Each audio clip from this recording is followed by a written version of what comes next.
And I just wanted to give a brief bit of context on what it is, why we need non-trial resolutions, and what I think are some of the most effective ways to use them.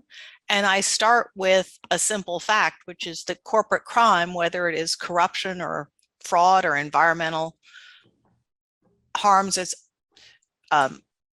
disturbingly common because corporate criminal law has not deterred effectively. And that's actually true all around the world.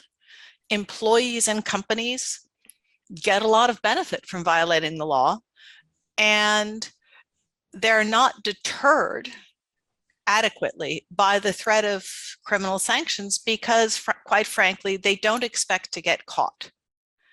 And both economics and psychology has shown that the single biggest challenge to deterrence is to make sure that the probability of getting caught is high enough that the people committing crimes take it into account. Because right now, employees just ignore the risk. Countries can use companies to fix this problem. Truth is, countries can use companies to fix two problems. One is the benefit to employees of misconduct because they benefit as a result of the way companies structure compensation and promotion policies. But what I want to focus on is that companies are able to detect misconduct that countries cannot. And Eugene Soltis at the Harvard Business School has an excellent piece that looked at 3 publicly held companies' internal reporting systems and found an extraordinary incidence of substantiated misconduct by 3 companies that, as far as enforcement officials were concerned, had committed no misconduct. And if you extrapolate that out, you get a sense of how much misconduct is happening. They can detect where the government cannot and regularly do. They are far better able to investigate and obtain evidence because they have all their own data and information. And it's also the case that psychology shows that if you want to deter through norms, it's the company that actually creates the norm that employees live. So we need companies on the side of deterrence. That means criminal enforcement has to get companies to want to deter, but not just to want to deter, but to want to detect, self-report, give the information to the government, and to fully cooperate by providing evidence. And it has to be evidence not just about the misconduct, but also about the individuals. And then, and I think this responds to the question, this only works if the government not only incentivizes self-reporting and full cooperation, but then goes after the individual wrongdoers on both the supply and the demand side. That is absolutely vital. But we don't get to the point where we could go after the individuals if we don't structure the liability to induce, to reward self-reporting, full cooperation, and remediation. And when I say remediation, it's not just disgorging the benefit of the misconduct, fixing your compliance program, but also fixing, disciplining the individuals within the firm who were responsible, either by committing the crime or condoning it. You can use non-trial resolutions to do this, and they need to take multiple forms, not just guilty pleas, which are a non-trial resolution, but also non-prosecution agreements where you don't even charge the firm, but you can still ask it to disgorge all of its profits, and deferred prosecution agreements where you charge the firm, but you agree not to convict it as long as the firm takes certain steps and you oversee it for 3 years.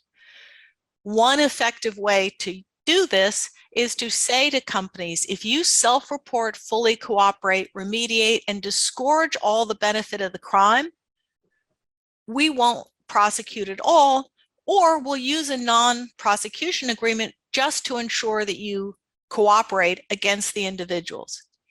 But notice that's not a get out of jail free card for the company because it still has to disgorge the profit.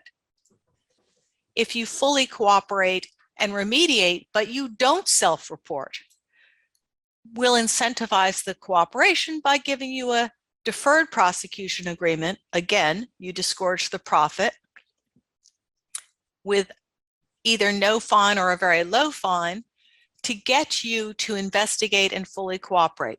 And notice this will also encourage compliance because it's very hard to investigate and fully cooperate if you don't have a good compliance program.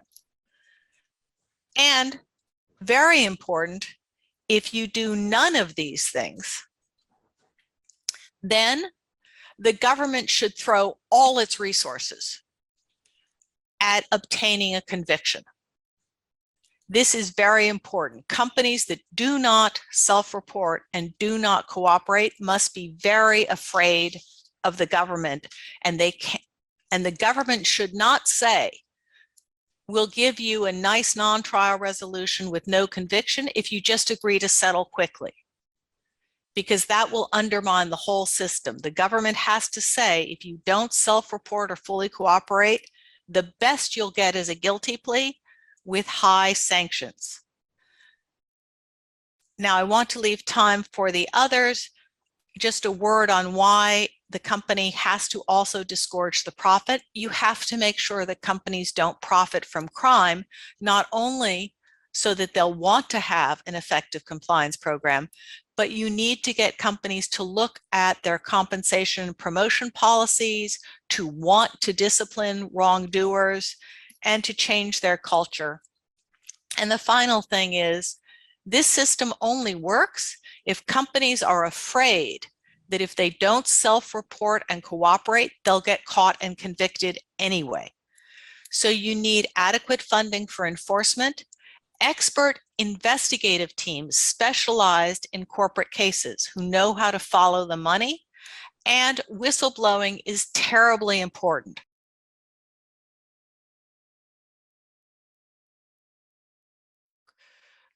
Picking up on something that Mr. Lamola said about the importance of, actually everyone has said, individual liability, and it's worth thinking about who should be liable. And it was raised that it should be the demand side also, the public officials. I think that when South Africa considers a whistleblowing regime, it's worth it to consider both having a regime designed for employees to report what's going on in the company. But I also think, picking up on something the Basel Institute out of Geneva is doing, it would be really helpful to have a different regime, sort of an ombudsman regime, where companies that are being extorted can come to an independent government ombudsman. I like the idea of a retired judge who's insulated politically, and say, I'm being extorted. You know, I may or may not have to pay the bribe, either to avoid having, you know, something terrible happening to my business or to get what I need, but I would like not to.